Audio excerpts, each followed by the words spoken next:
नमस्कार मेरे प्यारे दोस्तों, आप सब कैसे हैं? आई होप आप लोग अच्छे होंगे, मस्त होंगे और अपनी पढ़ाई ज़बरदस्त तरीके से कर रहे होंगे। दोस्तों, हम लोग जीएस निधि देख रहे थे, 2-3 दिन वीडियो नहीं आई, उसके लिए क्षमा चाहता हूँ। इसका रीज़न था कि यूपी जीके की मतलब मैराथन मैंने ली, उसके बाद फिर जो है कल घर से अम्मा लोग आ गई, तो इसीलिए नहीं हो पाई थी। लेकिन कोई दिक्कत नहीं है, बाद से हम कंटिन्यू करेंगे दोस्तों, कोई दिक्कत नहीं होगी आपको। जब तक ये कंप्लीट नहीं हो जाएगा, हम सारी चीज़ें देखेंगे। देखिए, स्टैटिक जीके का पोर्शन हमारा हो गया था, उसमें एक क्लास बची हुई थी, जो विविध के रूप में थी। वो मैं पीडीएफ आपको टेलीग्राम पे दे दूँगा, देख लीजिएगा। दोस्तों इसलिए नहीं करा रहा हूँ विविध, क्योंकि जो है वो पहले ही मैंने वो ऑलरेडी चीज़ें कराई है और जो वहाँ की चीज़ें हैं वो हम इसमें देख लेंगे। जैसे पॉलिटी है हमारी, उसमें भी आ जाएँगे कुछ चीज़ें ज्योग्राफी में आ जाएँगी। तो इसलिए मैंने उस पे वीडियो नहीं बनाया, वरना एक वीडियो और बन जाती, कोई दिक्कत नहीं थी, लेकिन मैं पीडीएफ दे दूँगा, आप वहाँ से पढ़ लीजिएगा। अब हम लोग देखेंगे आज से पॉलिटी स्टार्ट करने वाले हैं दोस्तों। बाकी सारी चीज़ें हमने कवर कर दी थी। देखिए, इसमें पॉलिटी देखेंगे, पॉलिटी के बाद फिर इतिहास देखेंगे, फिर भूगोल देखेंगे, उसके बाद फिर अर्थव्यवस्था देखेंगे, अर्थव्यवस्था, फिर भौतिक विज्ञान, रसायन विज्ञान, जीव विज्ञान। यानी हम सारी चीजें इसमें कवर कर लेंगे आराम से, आप टेंशन न लीजिए, बस देखते रहिए। और आज हमारी जो स्टार्टिंग होगी वो पॉलिटी से होगी। ठीक, हमने स्टैटिक जीके के लगभग सारे टॉपिक कवर किए हैं दोस्तों। बस एक दो टॉपिक जो बचे हुए हैं, मैंने बताया आपको, मैं पीडीएफ दे दूंगा उसका, वो देख लीजिएगा आप लोग। समझ में आया कि नहीं दोस्तों? कोई दिक्कत नहीं, आगे बढ़े। अब हम लोग स्टार्ट करते हैं पॉलिटी, बेहतरीन तरीके से हम लोग पॉलिटी देखेंगे। देखिए, पॉलिटी की अगर हम बात करें दोस्तों, राज्य व्यवस्था, तो इसमें देखिए शुरुआत करते हैं पहले क्वेश्चन से। लिखा हुआ कि जवाहरलाल नेहरू के अधीन भारत की अंतरिम सरकार का गठन कब किया गया? तो ये गठन किया गया 2 सितंबर 1946 को। कब किया गया? 2 सितंबर 1946। ऑप्शन नंबर इसका क्या हो जाएगा? सी हो जाएगा। देखिए, हम इसके बारे में पढ़ते हैं क्या लिखा हुआ है। देखा, 2 सितंबर 1946 को जवाहरलाल नेहरू के नेतृत्व में 11 सहयोगियों के साथ मिलकर अंतरिम सरकार का गठन किया गया। दोस्तों, अंतरिम सरकार में मंत्रिमंडल कौन कौन थे? जैसे गृह मामलों, सूचना एवं प्रसारण मंत्री कौन थे? सरदार वल्लभ भाई पटेल थे। कृषि एवं खाद्य विभाग किसके पास था? डॉक्टर राजेंद्र प्रसाद के पास। रक्षा, मैंने कहा था रक्षा देव यानी बल देव, तो हम क्या करेंगे? बल से रक्षा करेंगे, तो रक्षा मंत्री हो जाएंगे। कानून मंत्री कौन थे दोस्तों? तो जोगेंद्र नाथ मंडल थे कानून मंत्री, याद रखिए। श्रम मंत्री, अगर श्रम में रहना है, सॉरी जग में रहना है, तो हमें क्या करना पड़ेगा? श्रम करना पड़ेगा। अगर हमें जग में जीवन चाहिए तो क्या करना पड़ेगा? श्रम करना पड़ेगा। तो श्रम मंत्री कौन हो जाएंगे? जगजीवन राम हो जाएंगे। बलदेव रक्षा मंत्री हो जाएंगे बलदेव सिंह। डॉक्टर राजेंद्र प्रसाद कृषि एवं खाद्य हो जाएंगे, बिहार से आते हैं, और बिहार उत्तर प्रदेश खेती के लिए आगे ही है। तो इस तरह मतलब हम जो है याद कर सकते हैं लंबे समय के लिए। ठीक, तो पहला समझ में आया कि नहीं? आगे बढ़े। अगला दिया है कि 1946 में बनी अंतरिम सरकार में गृह, सूचना एवं प्रसारण मंत्री कौन थे? देखिए, घर में होता हमारे बल्लम। क्या होता? गृह मतलब क्या होता? घर। घर में होता बल्लम, जो सांप को मारने वाला होता है उसे कहते हैं बल्लम। बल्लम से होगा बल्लभ, क्या होगा? बल्लभ। तो बल्लभ ऑप्शन नंबर क्या हो जाएगा? बी हो जाएगा। मैंने ऐसे याद किया था, आपको भी याद करा दिया हूँ। देखिए, यहाँ लिखा कैबिनेट मिशन योजना के तहत 24 अगस्त 1946 को प्रथम अंतरिम राष्ट्रीय सरकार की घोषणा की गई तथा 2 सितंबर 1946 को पंडित जवाहरलाल नेहरू के नेतृत्व में एक अंतरिम सरकार गठित हुई, जिसकी अध्यक्षता जो है, जिसके अध्यक्ष या जिसकी अध्यक्षता वायसराय वेवेल था, तथा उपाध्यक्ष कौन थे? पंडित जवाहरलाल नेहरू सहित परिषद में 13 सदस्य थे। अगला दिया है कि जो वल्लभ भाई पटेल थे, उन्हें क्या बनाएगा? तो गृह, सूचना एवं प्रसारण मंत्री, और डॉक्टर राजेंद्र प्रसाद जी को बनाएगा खाद्य एवं कृषि मंत्री। याद रखेंगे, आगे बढ़े। अगला क्वेश्चन दोस्तों दिया हुआ है कि भारत की अंतिम सरकार 1946 के संदर्भ में वित्त मंत्रालय का कार्यभार किसने संभाला था? तो देखते हैं दोस्तों, वित्त मंत्रालय के कार्यभार किसने संभाला था। ऊपर चले, देखिए यहाँ पे लियाकत अली ने संभाला था। किसने संभाला था? लियाकत अली। अभी आपको मैं याद करूंगा कि स्वतंत्र भारत का जो पहला मंत्रिमंडल था उसमें कौन क्या थे, तो वो मैं बहुत अच्छे से ट्रिक से याद करा दूंगा सारी चीजें। बस यहाँ आपको ध्यान रखना होगा। देखिए, अभी यहाँ पे क्या है, ये जो लियाकत अली है हमारे क्या थे दोस्तों? तो अंतिम सरकार के, देखिए ये हमारे थे वित्त मंत्री थे। ठीक, वित्त मंत्री थे ना? क्या थे? वित्त मंत्री। हाँ, इनके पास क्या था? वित्त मंत्रालय था। और इससे पहले अगर हम बात करेंगे स्वतंत्र राष्ट्रीय मंडल, यानी स्वतंत्र के बाद, स्वतंत्रता के बाद जो राष्ट्रीय मंडल बना हमारा, तो ये मंत्रिमंडल बना, राष्ट्रीय मंडल नहीं, मंत्रिमंडल बना, उसमें जो हमारे पहले वित्त मंत्री कौन हो जाएंगे? तो षणमुखम सेठी हो जाएंगे। ठीक, अभी हम उस पर बात करेंगे आगे, तो टेंशन न लीजिए। यहाँ देखते हैं, तो लियाकत अली याद हो गया कि नहीं? देखिए, लिखा 24 अगस्त 1946 को प्रथम अंतरिम राष्ट्रीय सरकार की घोषणा की गई। 2 सितंबर 1946 को पंडित जवाहरलाल नेहरू के नेतृत्व में एक अंतरिम सरकार गठित हुई। अंतिम सरकार का अध्यक्ष जो थे वेवेल, तथा उपाध्यक्ष कौन थे? पंडित जवाहरलाल नेहरू जी थे। अभी हम लोग ऊपर देखें। अगला, उपाध्यक्ष सहित अंतिम सरकार में कुल 13 सदस्य थे। कितने सदस्य? 13। ये भी पूछा जा सकता है। वित्त मंत्रालय का कार्यभार जो संभाले थे वो लियाकत अली खान के पास था। देखिए, जोगेंद्र नाथ विधि मंत्रालय या कानून मंत्री थे। जगजीवन यानी श्रम करना पड़ेगा, जग में रहना है तो श्रम मंत्रालय होगा इनके पास। डॉक्टर जॉन मथाई ये कौन थे, उद्योग एवं आपूर्ति मंत्रालय इनके पास था। ठीक, आगे बढ़े। अगला है निम्नलिखित में से किसे 1947 में स्वतंत्र भारत का पहला कानून मंत्री। देख लीजिए दोस्तों, बस स्वतंत्र भारत जैसे आ जाए ना, स्वतंत्र कानून मंत्री, कानून के बारे में बाबा साहब बहुत जानते थे तो बाबा साहब लगाइए, यानी डॉक्टर बी.आर. अम्बेडकर। ठीक, अभी हम देखेंगे, अब ट्रिक आपकी शुरुआत हो जाएगी यहीं से। देखिए यहाँ लिखा है 1947 में स्वतंत्र भारत का पहला कानून मंत्री डॉक्टर बी.आर. अम्बेडकर को नियुक्त किया गया। ठीक, और गृह एवं सूचना प्रसारण मंत्री सरदार वल्लभ भाई पटेल। मैंने बताया घर, गृह मतलब घर, घर में क्या होता है बल्लभ, बल्लभ यानी वल्लभ। अगला दिया निम्नलिखित में से कौन स्वतंत्र भारत के पहले वित्त मंत्री थे। देखिए स्वतंत्र भारत अगर लग जाए ये वर्ड तो 100% याद रखिए। देखिए वित्त, वित्त यानी पैसा, पैसा किसके पास होगा, सेठ के पास होगा। सेठी, सेठी या चिट्ठी, तो षणमुखम सेठी या चिट्ठी हो गया ऑप्शन खत्म। अबुल कलाम आ जाए तो कलम, कलम में क्या है शिक्षा, शिक्षा में क्या होती है कलम, तो शिक्षा हो जाएंगे, शिक्षा मंत्रालय। बाबा साहब कानून मंत्रालय। ठीक, देखिए लिखा स्वतंत्र भारत के प्रथम वित्त मंत्रालय R.K. षणमुखम सेठी थे। ठीक है, वहां कौन थे, लियाकत अली थे, जो अंतरिम सरकार थी, अंतरिम सरकार में कौन थे, लियाकत अली थे। यहाँ कौन थे, षणमुखम सेठी थे। देखिए खाद्य एवं कृषि डॉक्टर राजेंद्र प्रसाद वहां भी थे, यहाँ भी है। शिक्षा मंत्रालय का कौन थे, तो अब मौलाना अबुल कलाम आजाद। वित्त मंत्री डॉक्टर बी.आर. अम्बेडकर थे, वहां वित्त मंत्री कौन थे, विधि मंत्री तो जोगेंद्र मंडल थे। ठीक, आगे बढ़े। अगला क्वेश्चन दोस्तों दिया है निम्नलिखित शख्सियों में से किसे संविधान के दस्तावेज का मसौदा तैयार करने वाली संविधान सभा के कानूनी सलाहकार के रूप में नियुक्त किया गया, तो वी.एन. राव थे। कौन थे, VN. Rao. Most important question है, कई बार आया है। देखिए लिखा है संविधान की निर्माण प्रक्रिया में संविधान सभा के कानूनी या संवैधानिक सलाहकार के रूप में वी.एन. राव को नियुक्त किया गया तथा संविधान सभा द्वारा विश्व के लगभग 60 महत्वपूर्ण संविधानों का अध्ययन किया गया। कितने, 60 महत्वपूर्ण जो है संविधानों का अध्ययन किया गया। अगला क्वेश्चन दिया निम्नलिखित शख्सियतों में से कौन संविधान के दस्तावेज का मसौदा तैयार करने वाली संविधान सभा का मुख्य प्रारूपकार था, तो दोस्तों ये कौन थे हम देखेंगे, तो ये थे एस.एन. मुखर्जी। कौन थे, एस.एन. मुखर्जी। ऑप्शन नंबर क्या हो जाएगा, डी हो जाएगा। देखिए यहाँ लिखा है संविधान के दस्तावेज का मसौदा तैयार करने वाले संविधान सभा के मुख्य प्रारूपकार एस.एन. मुखर्जी थे। संविधान सभा के कानूनी या संवैधानिक सलाहकार वी.एन. राव थे। दोनों में अंतर है, थोड़ा याद रखेंगे ताकि कंफ्यूज न हो आप लोग। अगला है संविधान निर्माण के लिए निर्वाचित संविधान सभा की प्रथम बैठक निम्नलिखित में से कब आयोजित की गई, 9 दिसंबर 1946। ऑप्शन नंबर सी हो जाएगा। लिखा है भारतीय संविधान के निर्माण हेतु संविधान सभा की प्रथम बैठक 9 दिसंबर 1946 को नई दिल्ली के कॉन्स्टिट्यूशनल हॉल में हुई थी, जिसे अब संसद भवन के केंद्रीय कक्ष के नाम से जाना जाता है। ठीक दोस्तों, देखिए जो नई संसद भवन बनी उसमें भी दोस्तों पानी जो है टपकने लगा पहली ही बारिश में, तो मतलब ये सोचने वाली बात है कि मतलब जितने भी चीजें बन रही हैं वो कहीं ना कहीं मतलब उसमें भ्रष्टाचार साफ नजर आ रहा है। ठीक, देखिए गलती किसकी है, कहीं ना कहीं मिलावट जो कर रहे हैं उन्हीं की गलती है, तो मतलब ऐसे आया तो बता दिया आपको, बाकी कोई बात नहीं। आप देखे होंगे वीडियो। देखिए यहाँ लिखा है डॉक्टर सच्चिदानंद सिन्हा को संविधान सभा का अस्थायी अध्यक्ष चुना गया तथा एस.सी. मुखर्जी को संविधान सभा का उपाध्यक्ष। ठीक, यानी डॉक्टर सच्चिदानंद सिन्हा को अस्थायी और एस.सी. मुखर्जी को इनको उपाध्यक्ष चुना गया। और स्थायी कौन थे, डॉक्टर राजेंद्र प्रसाद जी थे हमारे। देखिए संविधान सभा में महिला प्रतिनिधियों की संख्या कितनी थी दोस्तों, 15 महिला प्रतिनिधि थी। इनका नाम आगे थोड़ा थोड़ा अभी सुनेंगे आप, बताएंगे, सारी याद करना नहीं जरूरी है दोस्तों। देखिए जब एक ओवरव्यू बना रहता है हमारे माइंड में कि ये थी और ये थी, तो इस तरह मतलब हमें याद रहता है लंबे समय तक ना। अभी हम बताएंगे अरुण देवी जैसे, और जो है अरे बहुत सारी महिलाएं थी, अभी हम देखेंगे, तो टेंशन ना लीजिए। देखिए यहाँ लिखा है कि जुलाई 1946 में कैबिनेट मिशन योजना के अनुसार संविधान सभा के चुनाव हुए। संविधान सभा के सदस्यों का चुनाव अप्रत्यक्ष रूप से प्रांतीय विधानसभा के सदस्यों द्वारा किया गया। प्रारंभ में संविधान सभा के सदस्यों की कुल जो संख्या थी वो 389 निर्धारित की गई थी, जिसमें महिलाएं कितनी थी, तो 15 थी। टोटल महिला कितनी, 15। अगला निम्नलिखित में से कौन संविधान सभा के प्रारूप समिति का सदस्य नहीं था दोस्तों, अगर हम बात करें बी.एन. राव नहीं थे, बी.एन. राव नहीं थे। ठीक, ये हटा दीजिए आप सब। बाकी TT. Krishnamachari, doctor KM. Munshi थे और एन. माधवराव।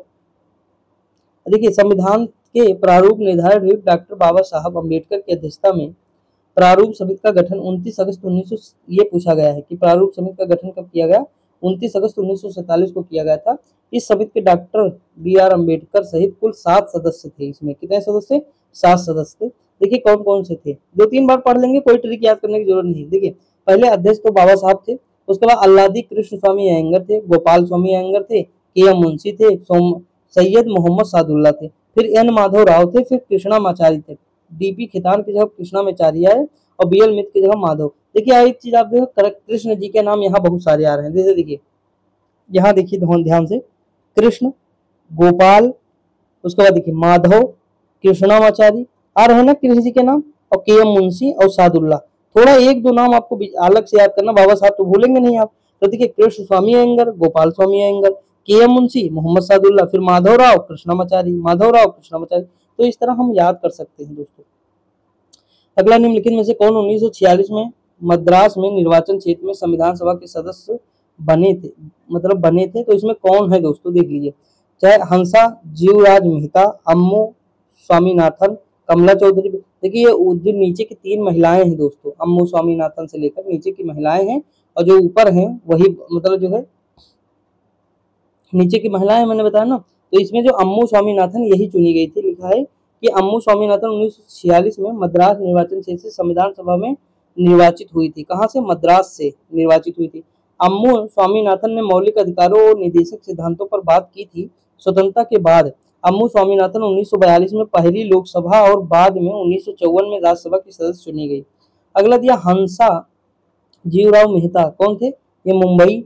अगला है कमला चौधरी, उत्तर प्रदेश से थी। बेगम एजाज रसूल, उत्तर प्रदेश, एकमात्र मुस्लिम महिला थी बेगम एजाज रसूल या अयाज रसूल।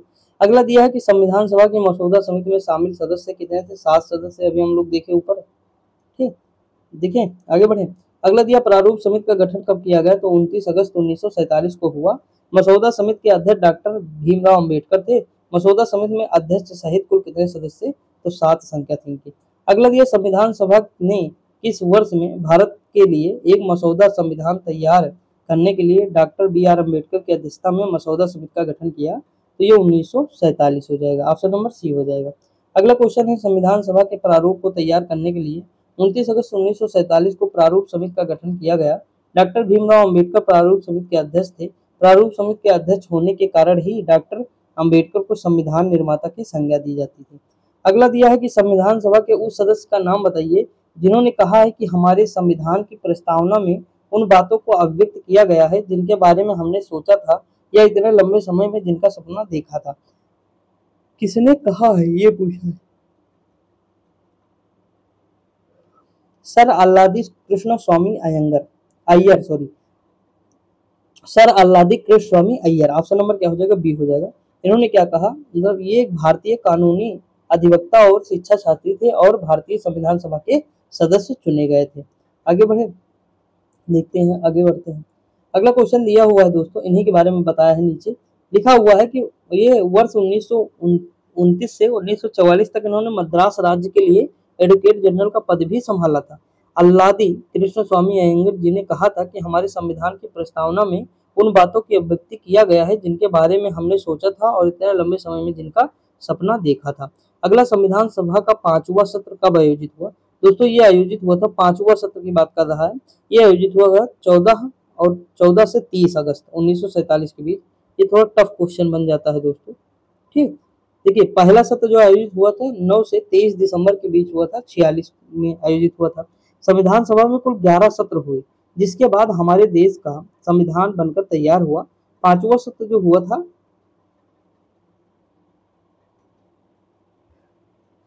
14 से 30 अगस्त 1947 के बीच में हुआ था, ठीक दोस्तों। अगला है कि भारत की संविधान सभा में ऐतिहासिक उद्देश्य संकल्प को निम्नलिखित में से किसके द्वारा प्रस्तुत किया गया है? तो देखिए ये प्रस्तुत किया गया जवाहरलाल नेहरू जी के द्वारा। ऑप्शन नंबर क्या हो जाएगा? सी हो जाएगा। लिखा है संविधान, भारतीय संविधान की प्रस्तावना का स्रोत पंडित जवाहरलाल नेहरू द्वारा संविधान सभा की तीसरी बैठक 13 अगस्त 1946 को संविधान सभा के सम्मुख प्रस्तुत किया गया, जिसे 22 जनवरी 1947 को स्वीकृत किया गया। अगला दिया है संविधान सभा द्वारा सर्वसम्मत से उद्देश्य संकल्प को कब अंगीकृत किया गया? तो दोस्तों ये कब किया गया? 22 जनवरी 1947। ऑप्शन नंबर क्या हो जाएगा? ऑप्शन नंबर बी हो जाएगा, ठीक। अगला देखिए लिखा उद्देश्य संकल्प को पंडित जवाहरलाल नेहरू द्वारा संविधान सभा में 13 दिसंबर 1946 को प्रस्तुत किया गया, लेकिन इसे स्वीकार कब किए? तो 22 जनवरी 1947 को स्वीकार किए। क्योंकि भाई कोई चीज अगर आप प्रस्तुत करेंगे, कोई प्रस्ताव या उद्देश्य, तो उसे पहले पढ़ेंगे, विचार होगा, विमर्श होगा, उसके बाद ना स्वीकार किया जाएगा। तो इसीलिए टाइम लगा, ठीक, लेकिन ज्यादा दिन टाइम नहीं लगा। अगला संविधान सभा ने भारतीय संविधान को कब अपनाया? तो ये अपनाए थे 26 26 जनवरी 1949 को इन्होंने अपनाया था, ऑप्शन नंबर ए हो जाएगा। लागू हुआ था 26 जनवरी 1950 को। ठीक, लिखा संविधान सभा द्वारा 26 नवंबर 1949 को भारतीय संविधान का अंगीकार किया गया और संविधान सभा में उपस्थित 284 सॉरी, ठीक, देखिए 284 सदस्यों ने संविधान सभा पर हस्ताक्षर किया, यानी संविधान जो था उस पर हस्ताक्षर किए और जो है 26 जनवरी 1949 को भारत का संविधान लागू हो गया। अगला है भारत के संविधान के निर्माण में कितना समय लगा? 2 वर्ष 11 माह 18 दिन लगा और इसके स्थायी अध्यक्ष कौन थे? डॉक्टर राजेंद्र प्रसाद। अगला है कि संविधान सभा के सदस्यों ने को भारतीय संविधान का अंतिम हस्ताक्षर, देखिए जो अंतिम हस्ताक्षर हुआ था दोस्तों 24 जनवरी 1950 को हुआ था। ये आपको याद करना, हर हाल में बहुत जल्दबाजी में ना रहना कि ऑप्शन नंबर सी लगा दो 60 वाला, ठीक, बाकी तो इसी दो में आप जल्दबाजी करोगे और यही दो ऑप्शन एकदम पास पास में है, तो ठीक ऑप्शन नंबर बी हो जाएगा। अगला है 26 जनवरी 1949 को भारतीय जो है संविधान अंगीकृत हुआ। इस समय संविधान में कुल 395 अनुच्छेद, 22 भाग तथा 8 अनुसूचियां थी। संविधान सभा की अंतिम बैठक 24 जनवरी 1950 को होती है, ये भी पूछा गया है। 24 जनवरी 1950 को संविधान सभा के सदस्यों ने अंतिम रूप से हस्ताक्षर किए, ये भी पूछा गया है एक ही दिन। उसके बाद डॉक्टर राजेंद्र प्रसाद प्रथम अध्यक्ष चुने गए, इसी दिन चुने गए। ठीक, अगला क्वेश्चन दिया है 26 जनवरी 1949 को अंगीकृत भारतीय संविधान में एक प्रस्तावना 395 अनुच्छेद तथा कितने अनुसूचियां थी? तो 8 अनुसूचियां थी। ठीक, अब वर्तमान में कितनी है? 12 अनुसूचियां हैं, अलग अलग टाइम जोड़ा गया है। देखिए लिखा है मूल संविधान में 395 8 अनुसूचियां 22 भाग थे, वर्तमान में 12 अनुसूचियां, मैंने बताया ही है। अगला दिया किसी देश के राजतंत्र को उसके या उसकी के अनुसार डिजाइन किया है और राजतंत्र में कोई भी बदलाव तभी संभव है जब कोई संशोधन किया जाए। तो ये किसके? संविधान, यानी किसी देश के राजतंत्र को उसके संविधान के अनुसार डिजाइन किया जाता है और राजतंत्र में कोई भी बदलाव तभी संभव है जब कोई संशोधन किया जाए। देखिए एक चीज मैं बताऊं, यहाँ राजतंत्र जो लिखा है मुझे तो लोकतंत्र लगना चाहिए, लेकिन अब राजतंत्र लिखा है तो कोई बात ही नहीं। ठीक, देखिए यहाँ लिखा किसी देश के राजतंत्र को उसके संविधान के अनुसार डिजाइन किया जाता है, राजतंत्र में कोई बदलाव तभी संभव है जब कोई संशोधन किया जाए। लोकतंत्र होना चाहिए, राजतंत्र नहीं होना चाहिए मेरे ख्याल से, लेकिन चलो कोई बात नहीं। अगला 1950 में भारतीय संविधान लागू होने के पश्चात संविधान सभा का अस्तित्व समाप्त हो गया। 1952 तक इसने मतलब रूप में कार्य किया। क्यों? 1950 में संविधान सभा लागू होने के बाद संविधान सभा का अस्तित्व समाप्त हो गया, तो इसने किस रूप में कार्य किया दोस्तों? तो भारत की अस्थायी संसद के रूप में इसने कार्य किया, ऑप्शन नंबर बी हो जाएगा। अगला है सन 1950 से 52 तक संविधान सभा ने भारत की अंतिम तथा अस्थायी संसद के रूप में कार्य किया। अगला पहली निर्वाचित संसद निम्नलिखित में से किस वर्ष अस्तित्व में आई? तो यही 1952 में। कब आई? तो 1952 में आई। 1951-52 में के दौरान पहला आम चुनाव हुआ दोस्तों। अगर लोकसभा का प्रथम चुनाव जब हुआ था तो 25 अक्टूबर 1951 से 21 फरवरी 1952 तक चला। यह चुनाव जो है 489 कितने 489 सीटों के लिए हुआ था। प्रथम लोकसभा का अधिवेशन जो हुआ था ये कब हुआ था? तो 13 मई 1952 को हुआ। इंपॉर्टेंट है, पहली बार निर्वाचित संसद अप्रैल 1952 में अस्तित्व में आई। अगला दिया केंद्रीय संविधान समिति के अध्यक्ष निम्नलिखित में से कौन थे? देखिए केंद्रीय तो ये थे हम जवाहरलाल नेहरू जी थे केंद्रीय के। कौन थे? जवाहरलाल नेहरू जी। देखिए ऑप्शन नंबर क्या हो जाएगा? सी हो जाएगा। यहाँ देखिए लिखा है भारतीय संविधान के निर्माण हेतु संविधान सभा की प्रथम बैठक कब हुई? 9 दिसंबर 1946 को हुई थी। संविधान के निर्माण के लिए अनेक समितियों का गठन किया गया, जिसमें केंद्रीय संविधान समिति का अध्यक्ष जो है कौन बने? तो पंडित जवाहरलाल नेहरू जी बने। केंद्र के थे ना, ये पीएम थे, तो मान लीजिए केंद्रीय हो जाएंगे। तो केंद्रीय जितनी समितियां आपको नजर आएंगी कौन हो जाएंगे? बाबा साहब हो जाएंगे। प्रांत में जितना नजर आए आप लगा दीजिए सरदार वल्लभ भाई पटेल को प्रांतीय। ठीक, और झंडा समित डॉक्टर राजेंद्र प्रसाद हो जाएंगे। आवासीय समित वी पट्टाभी सीतारमैया हो जाएंगे। अगला दिया निम्नलिखित में से कौन भारत की संविधान सभा में मौलिक अधिकारों की उप समिति के अध्यक्ष? तो मौलिक अधिकार रखो अपने जेब में, यानी जेबी कृपलानी। ठीक, मौलिक अधिकार रखो अपने जेब में यानी जेबी कृपलानी, तो ये हो जाएंगे हमारे मौलिक अधिकार की उप समिति के अध्यक्ष। आगे बढ़े। देखिए लिखा भारतीय मतलब संविधान निर्माण के 22 समितियों का गठन किया गया, जिसमें से मौलिक अधिकारों की उप समितियां थी, जिसके अध्यक्ष जेबी कृपलानी थे। कार्य संचालन के मुंशी जी की थे और संघ के, यानी मैंने बताया ना केंद्र नजर जहां आए आपको जवाहरलाल नेहरू जी लगाना और प्रांत जहां नजर आए सरदार वल्लभ भाई पटेल लगाना है। ये याद रखिए दिमाग में एकदम। लिखा है भारत की संविधान सभा की हाउस कमेटी के अध्यक्ष कौन थे? तो हाउस कमेटी के थे V Pattabhi Sitaramayya. Option number क्या हो जाएगा? सी हो जाएगा दोस्तों। देखिए यहाँ लिखा है संविधान सभा की प्रथम बैठक 9 दिसंबर 1946 को नई दिल्ली के जिस अब संसद भवन का केंद्रीय कक्ष कहा जाता है हुई थी। संविधान निर्माण के लिए संविधान सभा ने अनेक समितियां नियुक्त की थी, जिसमें एक आवासीय समिति जिसके अध्यक्ष बी पट्टाभी सीतारमैया थी। कार्य संचालन समिति के एम मुंशी, मूल अधिकार संबंधी उप समिति जेबी कृपलानी। ठीक, मैंने कहा मूल अधिकार रखो अपने जेब में, जेबी कृपलानी। अपवर्जित व आंशिक रूप से अपवर्जित क्षेत्रों में उप समिति कौन थे? एवी ठक्कर। ये इतने इंपॉर्टेंट नहीं है, एक ये इंपॉर्टेंट है, ये पूछ लीजिएगा, ये भी मतलब जो ऊपर वाली है ज्यादा इंपॉर्टेंट है दोस्तों। आगे बढ़े। अल्लादी कृष्ण स्वामी अय्यर भारतीय संविधान सभा के अध्यक्ष थे, तो किसके अध्यक्ष थे? तो ये प्रत्यय पत्र समिति के अध्यक्ष थे। किसके? प्रत्यय पत्र के। देखिए दोस्तों, प्रत्यय पत्र के थे। अब देखिए, मान लीजिए एसएससी सीजीएल 2022 में है, क्या ये पीसीएस में नहीं आ सकता? आ सकता है। इस तरह के क्वेश्चन भाई छुपे रुस्तम सवाल हैं, जरूरी नहीं कि दूसरे एग्जाम में नहीं आएंगे, 100% आ सकते हैं, कहीं भी पूछे जा सकते हैं ना। और जो बाकी व्याख्या तो कर ही रहा हूँ, तो व्याख्या से भी क्वेश्चन है।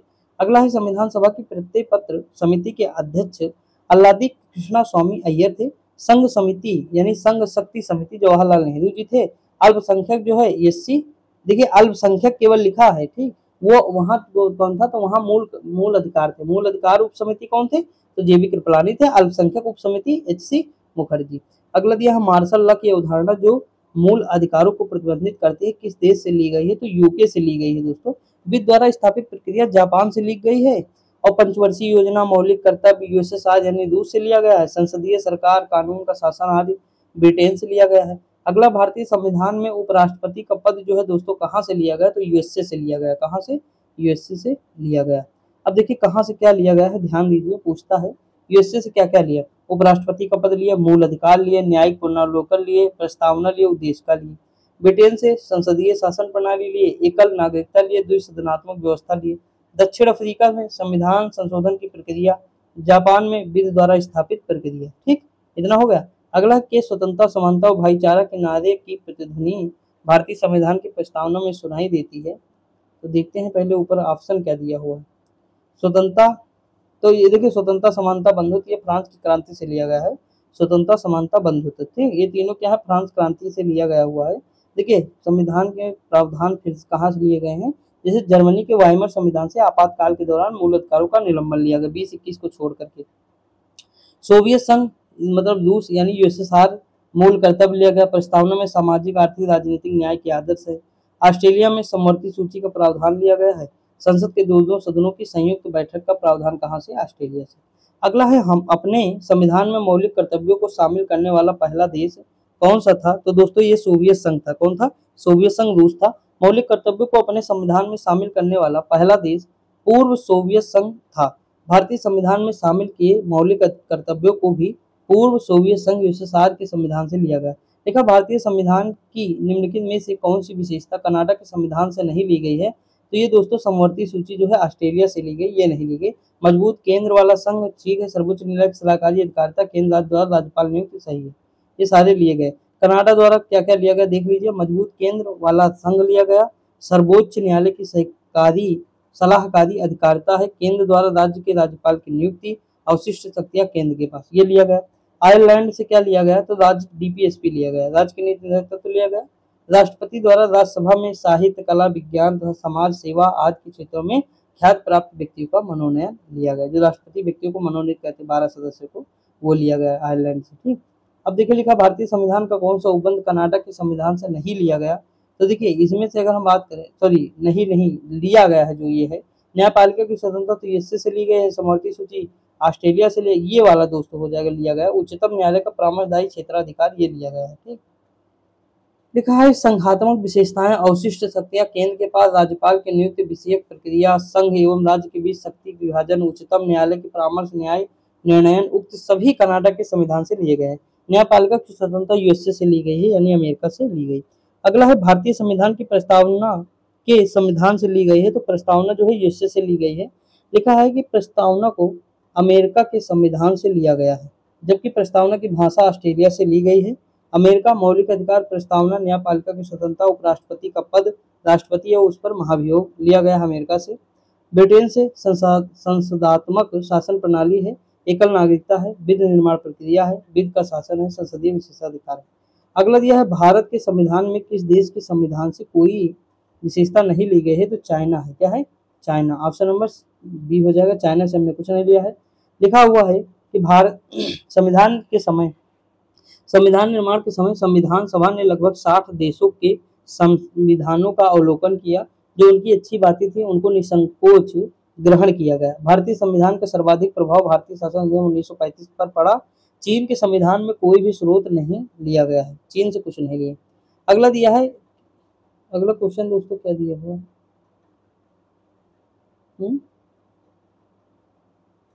दोस्तों इसमें क्वेश्चन ही नहीं दिया है अगला।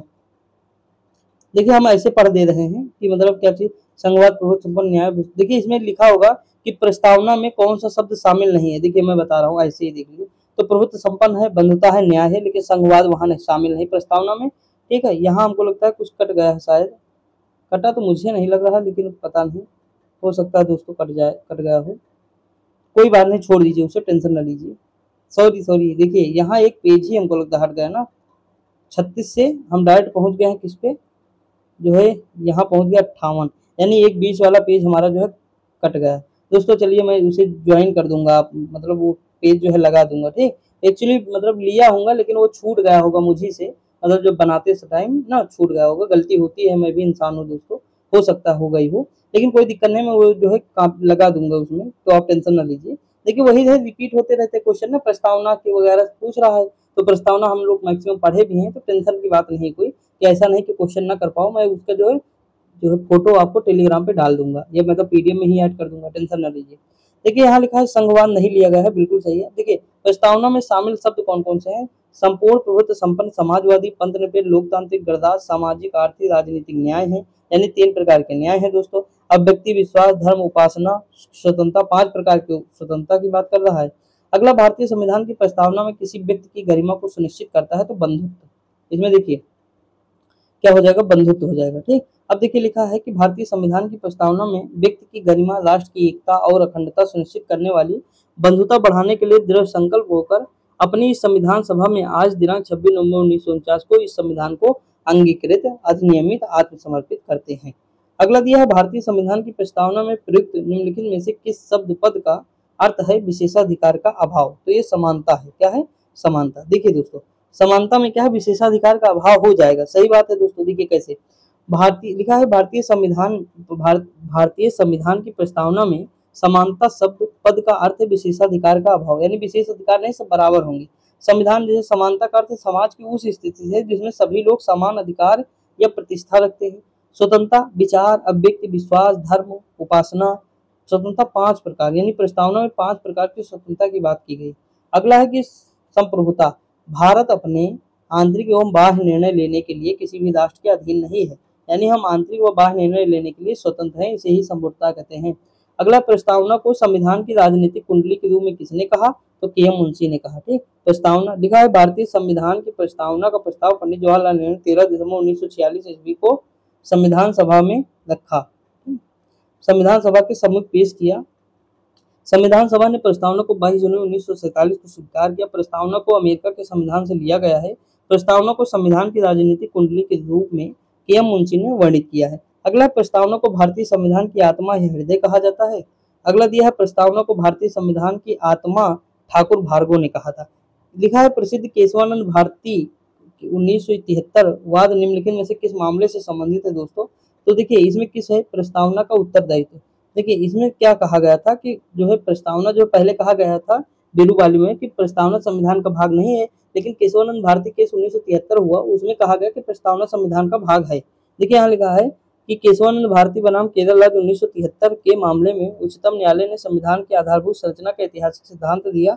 साथ ही उच्चतम न्यायालय ने कहा उद्देश्य का संविधान का भाग है, संविधान में उसका वही स्थान है जो अन्य उपबंधों का है। ठीक, आगे बढ़े।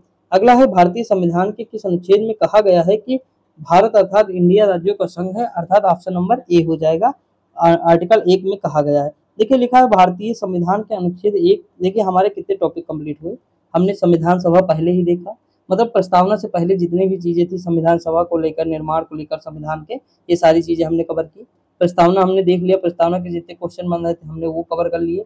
उसके बाद देखिए प्रस्तावना के बाद हम भाग 1 पे आ गए हैं। कहाँ, भाग 1 जो हमारा संघ एवं राज्य क्षेत्र है उससे रिलेटेड क्वेश्चन कर रहे हैं। ठीक, देखिए यहाँ लिखा है कि भारतीय संविधान के अनुच्छेद 1 से 4 संघ और उसके राज्य क्षेत्र का प्रावधान करता है। अनुच्छेद 1 के अनुसार भारत राज्यों का संघ होगा। अनुच्छेद 2 में कहा गया है कि संसद को नए राज्यों का प्रवेश या स्थापना करने के लिए विधि बनाने का अधिकार देता है। आर्टिकल 10 कहा गया है नागरिकता के अधिकार को बना रहना।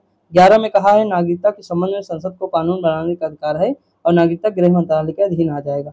अगला है भारतीय संविधान का अनुच्छेद 2 संबंधित है, तो वर्तमान राज्यों में क्या करना है, देखिए नाम वगैरह जो ये परिवर्तित करने का है ना, 3 में है जो है, मतलब जैसे अगर हम बात करें 2 में क्या है, एडमिशन, यानी किसी भी राज्य को अपने में मिला लेना या प्रवेश करना या उसकी स्थापना करना, तो ये उसमें आ जाएगा। नाम क्षेत्र जैसे तेलंगाना आंध्र प्रदेश से अलग हुआ, ये सब तीसरे में आ जाएगा। ठीक, यहाँ लिखा है कि भारतीय संविधान का अनुच्छेद 2 संसद को संघ में नए राज्यों के प्रवेश या स्थापना करने के लिए विधि बनाने का अधिकार देता है। अनुच्छेद 30 में नए राज्यों का गठन, वर्तमान राज्यों के क्षेत्र सीमा नाम में परिवर्तन संसद की जो है संसद मतलब शक्ति जो है संसद के पास है। ठीक, अगला दिया भारतीय संविधान का कौन सा अनुच्छेद नए राज्यों के गठन, मौजूदा राज्यों के क्षेत्र सीमाओं नाम में परिवर्तन, 3 हम लोग देख चुके हैं ये सारी चीजें। भारत की नागरिकता अधिनियम 1955 की है, क्या है 55 की। अगले दिन 1955 में भारत में नागरिकता अधिनियम पारित किया गया। भारतीय संविधान का भाग 2 5 से 11 तक नागरिकता के बारे में बताता है। भारतीय संविधान का अनुच्छेद 11 नागरिकता के संबंध में कानून बनाने की शक्ति प्रदान करता है। भारत में ब्रिटेन के समान एकल नागरिकता का प्रावधान किया गया। हमारे यहाँ एक ही नागरिकता है, ठीक, यूएसए में डबल है। अगला दिया निम्नलिखित में से कौन सा भारत का नागरिक बनने की शर्त के रूप में गलत तरीके से सूचीबद्ध है, जैसे देशीय करण द्वारा नागरिकता, संपत्ति के अधिग्रहण के माध्यम से नागरिकता, यही गलत है, इसके द्वारा कुछ नहीं होता। आप संपत्ति कितनी भी अधिग्रहण, भारत की नागरिकता नहीं मिलेगी, या तो देशीकरण के द्वारा मिलेगी या तो जन्म के द्वारा या वंश के द्वारा। ठीक, आगे बढ़े, यही चीज यहाँ लिखा हुआ है। देखिए भारत के नागरिकता अधिनियम 1955 में नागरिकता ग्रहण करने के 5 प्रकार बताए हैं। जन्म के द्वारा नागरिकता मिल जाएगी, वंश के द्वारा, आपके वंश का कोई हो, पंजीकरण के द्वारा, देशीकरण के द्वारा, किसी भूभाग को भारत में मिलाने के द्वारा। अगला दिया है भारतीय संविधान के निम्नलिखित में से किस भाग में नागरिकता का वर्णन किया गया, भाग 2। देखिए भारतीय संविधान के भाग 2 में अनुच्छेद 5 से 11 तक नागरिकता का वर्णन किया गया। भाग में ब्रिटेन के समान एकल नागरिकता का प्रावधान किया गया है। नागरिकता के संबंध में कानून बनाने का अधिकार संसद के पास है, जो अनुच्छेद 11 में निहित है। देखा भारत में लक्ष्मीमल सिंघवी समिति दोहरी नागरिकता से संबंधित है। दोस्तों ये कभी पूछ सकता है, याद रखिएगा, पूछ सकता है। ठीक, अगला देखिए भाग 1 में क्या संघ एवं राज्य क्षेत्र, भाग 3 में मूल अधिकार, भाग 4 में देखिए इस तरह है दोस्तों। आप लोग पहले देखिए शुरू में तो जानते होंगे, पहले में संघ एवं राज्य क्षेत्र आएगा, दूसरे में हमारी नागरिकता आ जाएगी, तीसरे में हमारे कुछ मूल कर्तव्य होंगे, चौथे में हम जो सरकार बनाएंगे वो हमसे कुछ कहेगी डीपीएसपी, हम उससे कुछ लेंगे, फिर 4 का में आ जाएगा मूल कर्तव्य। ठीक, फिर मैंने इस तरह एक ग्राफ बनाया था, बताया था ऊपर होगा संघ, फिर होगा राज्य, फिर होगा यूटी, फिर होगा हमारा ग्राम पंचायत, फिर हमारा होगा क्षेत्र पंचायत यानी नगर पंचायत, ठीक, ग्राम पंचायत, नगर पंचायत, फिर सहकारी समिति होगा। तो ऐसे ही मैंने सारी चीजें आपको कराया था, और सबसे नीचे था 10 नंबर पे SC ST जो क्षेत्र है वो वाला। तो ये सारी चीजें आप पढ़ेंगे धीरे धीरे, मैं सारी चीजें डिस्कस कर दूंगा, कई बार किया भी हूँ। देखिए नागरिकता के बारे में 5 से 11 बताने की अब जरूरत नहीं, नागरिकता के बारे में यहाँ कुछ देख लेते हैं नागरिकता से संबंधित आर्टिकल। देखिए 5 में क्या है, संविधान के प्रारंभ में नागरिकता। 6 में दिया है कि पाकिस्तान से भारत को प्रव्रजन करने वाले व्यक्तियों के नागरिकता के अधिकार। 7 में लिखा पाकिस्तान को प्रव्रजन करने वाले व्यक्तियों को नागरिकता के अधिकार। 8 में लिखा है भारत के बाहर रहने वाले भारतीय मूल के कुछ व्यक्तियों के नागरिकता के अधिकार।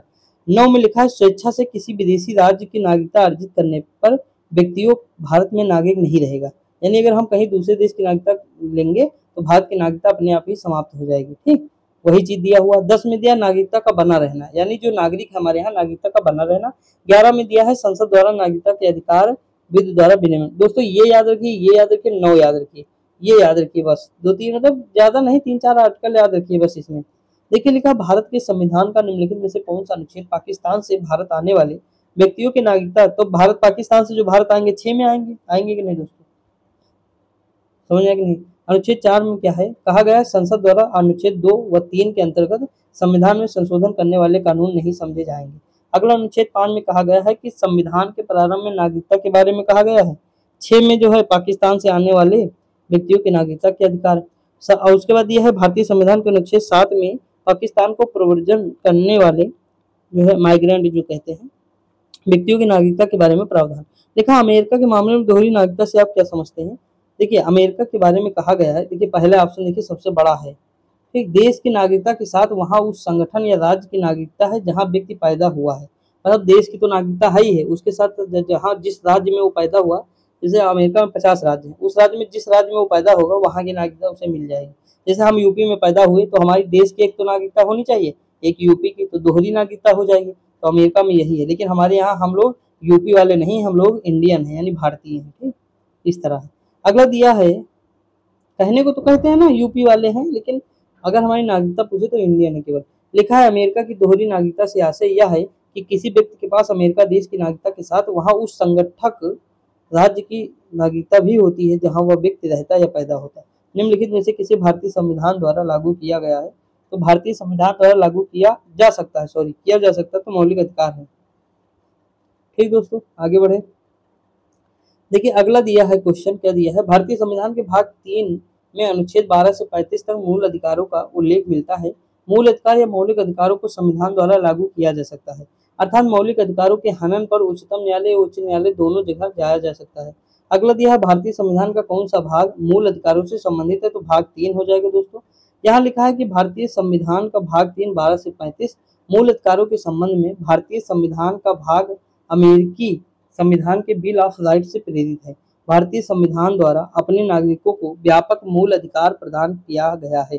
देखिए भाग 1 में क्या है, संघ एवं राज्य क्षेत्र है, 2 में नागरिकता है, 4 में राज्य के नीति निर्देशक तत्व है, 3 में क्या है तो मूल कर्तव्य, मूल जो है मौलिक अधिकार, मूल अधिकार या मौलिक अधिकार। अगला है निम्नलिखित में से कौन भारतीय संविधान में उल्लिखित अधिकार नहीं है दोस्तों?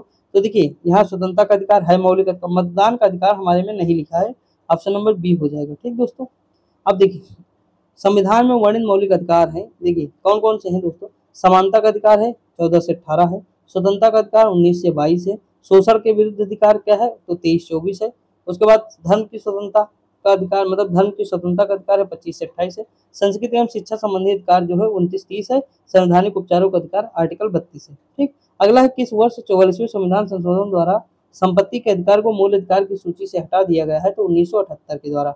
देखिए 44वां संविधान संशोधन कब हुआ था? 1978 में हुआ था। इसे 300A में रखा गया है संपत्ति के अधिकार को। ठीक दोस्तों, आगे बढ़े। अगला प्रथम संविधान संशोधन कब हुआ था? 1951 में हुआ था, जिसमें 9वीं अनुसूची जोड़ी गई थी इसी के टाइम। 10वीं अनुसूची दल बदल 10 बढ़ाने करके ले गए थे, दल बदल से संबंधित है, वो 86वां संविधान संशोधन 1950 नहीं 52वां संविधान संशोधन 1985। कौन सा? 52 नंबर का संविधान संशोधन 1985। 11वीं अनुसूची जो जोड़ी गई तो 72वां मतलब 73वां संविधान संशोधन था 1992, और उसके बाद 74वां संविधान संशोधन 1992, ये 74वां वाली 12वीं अनुसूची। तो देखिए 9वीं अनुसूची देख ली, मैं इसी वक्त बता दूं आपको, 9वीं अनुसूची, 10वीं, 11वीं, 12वीं। अब बोल रहा हूँ ध्यान से सुनिए। पहला संविधान संशोधन 9वीं अनुसूची 1951 में हुआ। 52वां संविधान संशोधन 1985 जो हुआ, ये जो है 10वीं अनुसूची जोड़ी गई। 11वीं अनुसूची जोड़ी गई 73वां संविधान संशोधन 1992। 74वां संविधान संशोधन 1992 ही हुआ, तो ये जोड़ा गया। समझ आया कि नहीं? आप बताइए दोस्तों, दिक्कत है? कोई दिक्कत है? नहीं है ना? आगे बढ़े। देखिए अगला है भारतीय संविधान संशोधन की प्रक्रिया दक्षिण अफ्रीका के संविधान से ली गई है। टाइम देखिए। ठीक, निम्नलिखित में से किस अधिकार को 44वें संविधान संशोधन अधिनियम द्वारा मूल अधिकारों की सूची से हटा दिया गया? तो संपत्ति का अधिकार है, इसके बारे में आप देख चुके हैं। समता का अधिकार भी देखिए 14 से 18। धार्मिक जो स्वतंत्रता का अधिकार 25 से 28 देखिए। दोस्तों व्याख्या से ही आंसर आपको मिल जाएंगे, बहुत सारे क्वेश्चन देखना एग्जाम में। अगला दिया निम्नलिखित में से कौन सा मूल रूप से एक मौलिक अधिकार था, लेकिन 1978 में अनुच्छेद 300A के अनुसार कानूनी अधिकार बना दिया गया? तो कौन सा हो जाएगा? संपत्ति का अधिकार हो जाएगा। कई बार पूछा जाएगा, देखिए यहाँ मैंने बताया 300A में शामिल किया गया। 300A कहो या का कहो, बात वही है। अगला दिया भारतीय संविधान के किस अनुच्छेद में यह उल्लेख है कि जो कानून किसी भी मौलिक अधिकार के साथ असंगत है या उनका अल्पीकरण करते हैं, वे ऐसी असंगति की सीमा तक शून्य होंगे? तो आर्टिकल 13 है दोस्तों, कहा गया है आर्टिकल 13। देखिए यहाँ बता दूं, आर्टिकल 13 में क्या है? मौलिक अधिकारों से असंगत या उनका अल्पीकरण करने वाली विधियां असंगत की सीमा तक शून्य होंगी। अनुच्छेद 14 में कहा गया वित्त के समस्त समानता। अनुच्छेद 15 में कहा गया धर्म, मूल, लिंग, मूल वंश, जात, लिंग या जन्म स्थान के आधार पर भेदभाव नहीं होगा, प्रतिबंध बताया गया। ठीक, आगे बढ़े। अगला क्वेश्चन क्या दिया हुआ है? देखिए 16 में लोक नियोजन के विषय में अवसर यानी नौकरी के विषय में जो है अवसर की समानता, बस थोड़ी बहुत छूट रहती है, लेकिन दोस्तों अपवाद स्वरूप लिखा है जनता को राज्य के दमनकारी कार्यों से बचाने के लिए मौलिक अधिकारों की गारंटी दी गई। उन्हें न्यायिक निर्णय भारतीय संविधान के द्वारा परिभाषित है। राज्य शब्द के दायरे में विस्तृत है, तो 12 राज्य शब्द किसमें है? 12 में। देखिए राज्य शब्द को परिभाषित किया गया है आर्टिकल 12 में। क्या है? क्योंकि मूल अधिकार राज्य के विरुद्ध प्राप्त होने वाले अधिकार है। जैसे राज्य के अंतर्गत निम्नलिखित संस्थाएं आती, कौन कौन सी संस्था? ध्यान से देखिए, लिखा है कार्यकारी या विधायी अंगों को संघीय सरकार के रूप में क्रियान्वित करने वाली सरकार भारतीय जैसे संसद है। राज्य सरकार के विधायी अंगों को प्रभाव यानी विधानमंडल भी आएगी, संसद भी आएगी राज्य के अंतर्गत। अगर देखिए स्थानीय निकाय पे नगर पालिका आएगी, पंचायत, नगर निगम, जिला पंचायत बोर्ड ये भी आएगा। अन्य सभी निकाय जो वैधानिक अथवा गैर वैधानिक प्राधिकार जैसे ओएनजीसी है, भेल है, सेल है, ये सब राज्य के अंतर्गत आएंगे। ठीक। अगला, उच्चतम न्यायालय के अनुसार किसी भी उस निजी संस्था या अथवा एजेंसी को जो राज्य संस्था के रूप में कार्यरत हो वह अनुच्छेद 12 के अंतर्गत राज्य के रूप में परिभाषित की जाएगी। अगला दिया, भारत के संविधान का कौन सा जो है अनुच्छेद भारत मौलिक अधिकारों के संदर्भ में राज्य को परिभाषित करता है? 12 है।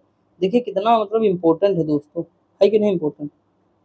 अगला दिया है कि ये सब मैंने देखा ही, कौन से जैसे शब्द कौन से हैं, जैसे सरकार की जो है भारत सरकार एवं संसद है राज्य के अंतर्गत आ जाएंगे। राज्य की सरकारें विधानमंडल है, स्थानीय प्राधिकरण या अन्य प्राधिकारी हैं। ठीक, तो ये सारे राज्य के अंतर्गत आ जाएंगे।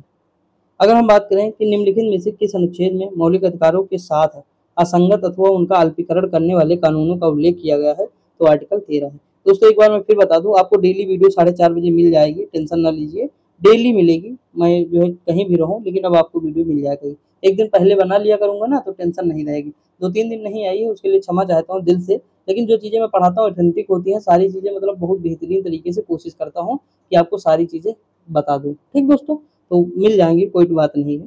बाकी मैं जो है यूपी पुलिस वालों के लिए जो है डेली जो है 2:30 पे इस समय जो है हिंदी स्टार्ट किया हूँ आज ही से, तो 2 सेट आपको डेली मिल जाएंगे हिंदी के, जो बहुत बेहतरीन तरीके से हैं, जो आने के अति संभावित प्रश्न है, समझ के चलिए, समझ आए कि नहीं। तो ये सारी चीज़ें देख लिया करेंगे आप लोग, तो बाकी कोई दिक्कत नहीं। देखिए ये चीज़ आपको पता है ना, जो 80 के निम्नलिखित में से किस अनुच्छेद में मौलिक अधिकारों के साथ असंगत अथवा अल्पीकरण करने वाले कानूनों का उल्लेख किया गया है? तो 13 है। मतलब वो कह रहा है कि अगर कोई भी मतलब ऐसा नियम है या ऐसा कानून है जो असंगत है, मौलिक अधिकारों के साथ असंगत है दोस्तों, या उनका अल्पीकरण करता है यानी उनको कम करता है, तो हम उसे जो है न्याय संगत मान लेंगे, मतलब असंगत मान लेंगे, न्याय संगत नहीं दोस्तों, असंगत मान लेंगे, हम पूरी तरह से उसे हटा देंगे, मतलब जितना पोर्शन होगा। तो ये चीज बात की गई आर्टिकल 13 में। देखिए यहाँ लिखा है, भारतीय संविधान के अनुच्छेद 13 को मूल अधिकारों का सुरक्षा का कवच कहा जाता है। इसके द्वारा न्यायालय को मूल अधिकारों का सजग प्रहरी बनाया गया। आर्टिकल 13 यह घोषणा करता है कि मूल अधिकारों से असंगत या उन्हें कम करने वाली विधियां जो है शून्य होंगी, अर्थात ये विधियां न्यायिक समीक्षा के योग्य हैं। अगला दिया है, भारत के संविधान का निम्नलिखित में से कौन सा अनुच्छेद समानता के अधिकार से संबंधित है? 14 से 18। दोस्तों 1 घंटे में कोई भी बताओ, यूट्यूब वाला चैनल, अभी 1 घंटे नहीं हुआ, 40 मिनट हुआ है, कोई भी आपको 1 घंटे में मतलब 80 क्वेश्चन तो ये कराना क्वेश्चन, उसके साथ थ्योरी करा देगा? मुश्किल है दोस्तों, मुझे तो नहीं लगता है, बकैती काटेगा सब लोग, कोई दिक्कत नहीं। देखिए यहाँ है, भारतीय संविधान का भाग 3 14 से 18 समानता का अधिकार है। जैसे देखिए 19 से 22 है क्या है? स्वतंत्रता का अधिकार है। 23-24 शोषण के विरुद्ध अधिकार। 25 से 28 धार्मिक स्वतंत्रता का अधिकार। अगला है, भारतीय संविधान का कौन सा अनुच्छेद कानून के समक्ष समानता को निर्दिष्ट करता है? तो आर्टिकल 14 है। ये चीज हम लोग देख चुके हैं इसमें। देखिए आर्टिकल 19 क्या कह रहा है? वाक एवं अभिव्यक्ति की स्वतंत्रता। 23 कह रहा है मानव के क्रय विक्रय, बेरोजगार एवं बलात्श्रम का प्रतिषेध करता है। आर्टिकल 23 करता है। ठीक, आगे बढ़े। भारत के संविधान के निम्नलिखित में से किस अनुच्छेद के अनुसार राज्य किसी भी व्यक्ति को कानून के समक्ष समानता या कानूनों के समान संरक्षण से वंचित नहीं करेगा? तो दोस्तों इसमें आर्टिकल कौन हो जाएगा? कानून के समक्ष समानता आर्टिकल 14 हो जाएगा। देखिए आर्टिकल 14 लिखा हुआ है ना, यहाँ लिखा है कि राज्य किसी भी व्यक्ति को कानून के समक्ष समानता या कानूनों के समान संरक्षण से वंचित नहीं करेगा। आर्टिकल 16 कह रहा है लोक नियोजन के विषय में अवसर की समानता। 32 कह रहा है संवैधानिक उपचारों का अधिकार। 44 कह रहा है समान नागरिक संहिता का प्रावधान। अगला है, भारतीय संविधान का कौन सा अनुच्छेद यह बताता है कि एक भारतीय नागरिक को किसी भी रेस्टोरेंट, सड़क या सार्वजनिक स्थान पर उपयोग करने को मतलब अधिकार है, उनका अधिकार है? तो आर्टिकल कौन है? 15(2) हो जाएगा। कौन सा हो जाएगा? 15(2). देखिए यहाँ लिखा 15(2) में कोई भी नागरिक केवल धर्म जो है, मूलवंश, जात, लिंग, जन्म स्थान या इसमें से किसी आधार पर दुकानों, सार्वजनिक भोजनालयों, होटलों, सार्वजनिक मनोरंजन के स्थलों, कुओं, तालाबों, स्नान घाट, सड़क या सार्वजनिक समागम के स्थलों आदि के प्रवेश या उसका उपयोग करने के लिए किसी शर्त या जो है प्रतिबंध के अधीन नहीं होगा। अब देखिए यहाँ लिखा अनुच्छेद 14 में क्या है? विधि के समक्ष समानता या विधियों का समान संरक्षण। 17 में है अस्पृश्यता का अंत। 16 में है लोक नियोजन के विषय में अवसर की समानता। देखिए अगला दिया, राज्य किसी भी नागरिक के साथ मूल वंश, धर्म, जात, लिंग, जन्म स्थान या इनमें से किसी के आधार पर कोई भेदभाव नहीं करेगा। यह किस अनुच्छेद में है? तो आर्टिकल कौन सा है? 15 है। ठीक दोस्तों, हम लोग देख चुके हैं इसके बारे में। अब देखिए यहाँ लिखा आर्टिकल 14 के बारे में, विधि के समक्ष समानता, ये भी हम लोग देखें। तो ये लास्ट है, 90 क्वेश्चन हमने लिए थे टोटल, तो 90 क्वेश्चन हम देख लेंगे, इसमें कोई दिक्कत नहीं। लिखा है कि आर्टिकल 19, देखिए आप समझदार हैं दोस्तों, आपको पता है कि कहाँ। और देखिए कल से जो है जीएस पॉइंटर के 25,000 क्वेश्चन जो पीसीएस तक पूछे गए हैं वन लाइनर के रूप में होंगे दोस्तों। हम लोग मतलब एक दिन में कम 25,000 क्वेश्चन है, हम एक दिन में कम से कम 1,000 क्वेश्चन करेंगे 1 घंटे में दोस्तों। स्पीड हमारी क्या होगी आप लोग समझ सकते हैं, मतलब बहुत तगड़ा होगा। बस केवल आपको प्रैक्टिस करना है, घना घन क्वेश्चन होंगे, ठीक। तो अब आएंगे सुबह वाली वीडियो वही होगी, मतलब मेहनत पूरी करेंगे। अभी थंबनेल बनवा ले हमारा, देखिए थंबनेल अगर बन जाता है तो वीडियो बना देता हूँ, थंबनेल नहीं बनती तो वीडियो बनाने में दिक्कत हो जाती। तो थंबनेल बन गया अगर तो सुबह हम मिलेंगे आपको बढ़िया उड़ाते हुए क्वेश्चन ना, तो वन लाइनर के रूप में रहेंगे बहुत बेहतरीन तरीके से। देखिए आर्टिकल 19 देखिए वाक एवं अभिव्यक्ति की स्वतंत्रता का प्रावधान है। 23 में है मानव के दुरुपयोग एवं बलात्श्रम का प्रतिषेध है। देखिए यहाँ लिखा भारतीय संविधान के निम्नलिखित में से किस अनुच्छेद के तहत अवसर की समानता में नागरिकों के पिछड़े वर्ग के लिए उचित वर्गीकरण और प्रावधान शामिल है का प्रावधान किया गया है। तो आर्टिकल 16 है। कौन सा है? आर्टिकल 16 है।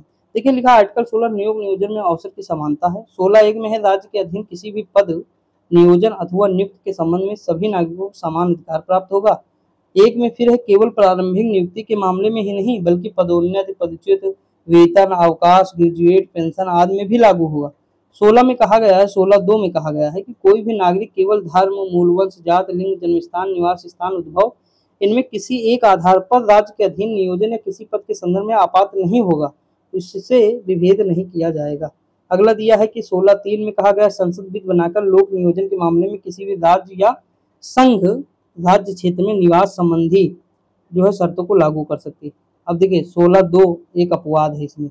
उसके बाद अगर हम बात करें 16(4) में कहा गया राज्य को यह शक्ति दी गई है कि वह जात के आधार पर विभेद कर सकती है तथा जो यह अपवाद 16(1) 16(2) का अपवाद है। देखिए 16(2) दोस्तों अपवाद बना हुआ है, ठीक।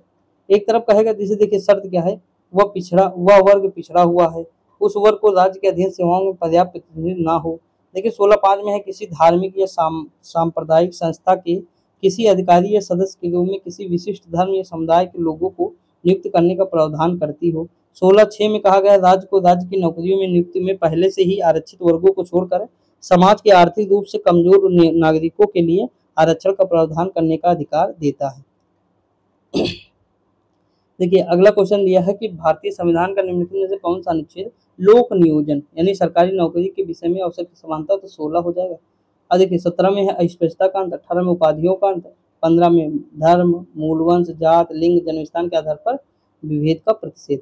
भारतीय संविधान का कौन सा अनुच्छेद राज्य के अधीन नियोजन के मामले में सभी नागरिकों के लिए समान अवसर, तो 16 हो जाएगा आर्टिकल, ठीक। बाकी ये सारी चीजें तो हम देख ही चुके हैं बार बार।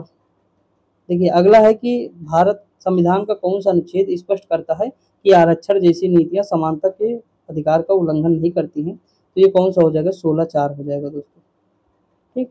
अब देखिए वित्त के समझ समानता धर्म, ये हो जाएगा आर्टिकल 15, तो सॉरी 14, 15, फिर 21 में क्या है प्राण एवं दैहिक स्वतंत्रता 21 में दिया हुआ, मानव बलाश्रम 23 में दिया हुआ दोस्तों, दोनों में कंफ्यूज नहीं होना। निम्नलिखित में से कौन से मुद्दे भारतीय संविधान के आर्टिकल 17 द्वारा रद्द कर दिए गए, तो यह है अस्पृश्यता, अनटचबिलिटी, ठीक।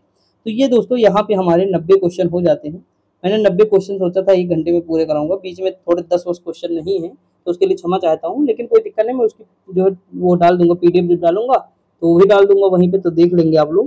बाकी कोई दिक्कत नहीं है दोस्तों, किसी भी तरह से आपको दिक्कत हो तो मुझे कमेंट करना जरूर, लेकिन वीडियो दोस्तों देखना ना भूले, जितनी भी डालता हूँ मेहनत से करता हूँ, आप लोग देखते हैं तो मुझे थोड़ा अजीब लगता है बस, बाकी कोई दिक्कत नहीं है दोस्तों। तो बाकी पढ़ते रहिए, मस्त रहिए, खुश रहिए, मिलते हैं अगली वीडियो में, तब तक के लिए जय हिंद।